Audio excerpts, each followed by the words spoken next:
Hey, and welcome, Psych2Go community. Thank you for all the love and support you've given us.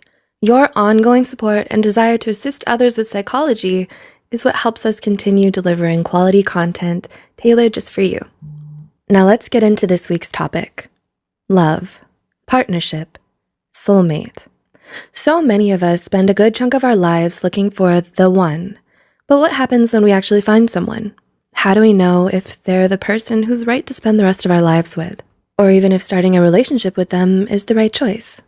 While compatibility is no guarantee of longevity, studies show that it is directly related to the quality and satisfaction of our relationships. Simply put, the more compatible you and your partner are, the happier you're likely to be with them. Everybody has their own ideas about what qualities and traits their dream partner should have. But rarely do we ever find someone who's a perfect match. Instead, we learn to compromise where we can and grow to love people in spite of their flaws and imperfections. However, it can be hard to differentiate normal differences from incompatibility. So, if you're wondering whether or not you and your significant other are incompatible, here are 7 telltale signs that you probably aren't right for each other. 1. You don't get each other. Right from the get-go, this can tell you a great deal about how good of a match you and your partner make.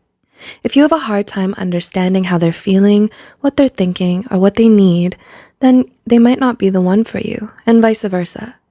It's better to be with someone you can be in sync with, someone who picks up and understands your nonverbal cues. They can discern your tone of voice and get what you're trying to tell them.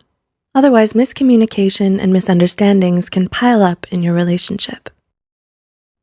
2. You're too different from each other. While it's technically true that opposites do attract, every solid, healthy couple should share at least a few similarities with their partner. This doesn't mean having to like all the same music or movies that they do, or even share the same hobbies as them.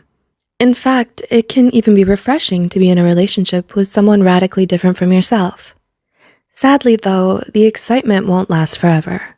If the similarities are too scarce or non-existent, once the new and shiny effect wears off, you're both left with someone who doesn't share the same humor, interests, values, ideals, or principles, making it difficult to relate to one another in any meaningful way. 3. You try to change each other, not grow and learn together.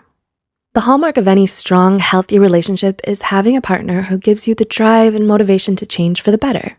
And that's the point. It must be something you want for yourself. Your idea, not theirs alone. Despite your partner expressing irritation or dissatisfaction with the current you, it's generally ineffective and not sustainable if you're forcing change on yourself solely because they want it and you don't. You have to want it for you, and this goes for many things, whether it's the way you dress, speak, or who you hang out with. Only you have the right to decide who you want to be.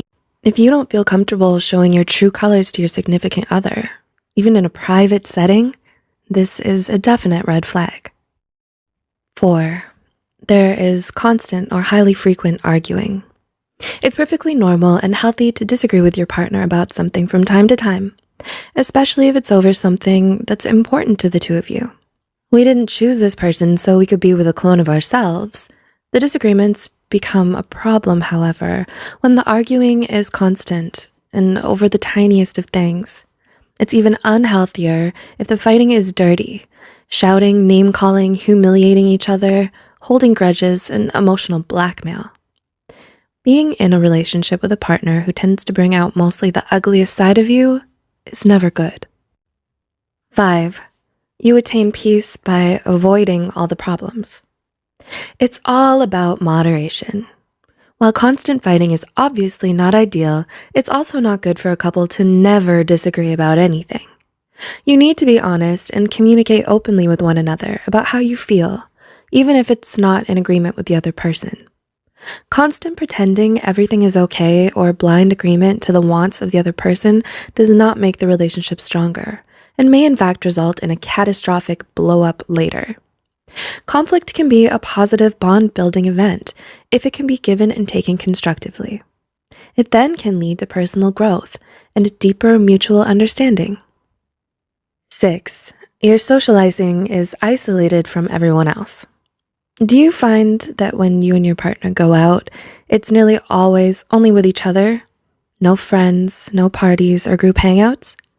Do you never spend any time with their friends? Have you even met their friends? Is their family still a group of mystery people you've never been introduced to? Even though you've been together for a while? If you answered yes to any of these, this could be a potential problem. It's important that you spend time with your partner's loved ones and get to know them better. Couples who make the effort to be close with the other important people in their partner's lives tend to have longer and happier relationships. And 7, you're not attracted to them. Lastly, but most importantly, even when everything seems perfect on paper, if you don't have any romance or chemistry, it's simply not going to work. Without even an inkling of those factors, you might have a best friend, but not necessarily a significant other. The result is that you will naturally be drawn to people you have that more than friends attraction to. The triarchic theory of love by Robert Sternberg even states that although intimacy and commitment are present, without passion, the love you share will only be platonic, like the love shared between you and your friends and family. In the end, there's no such thing as a perfect relationship. Everyone has doubts or disagreements at times with the person they love. A strong, healthy relationship takes ongoing effort, dedication, and also time for it to grow. What's important is finding that someone who, to you, is worth the effort. First impressions and initial choices do not seal your fate.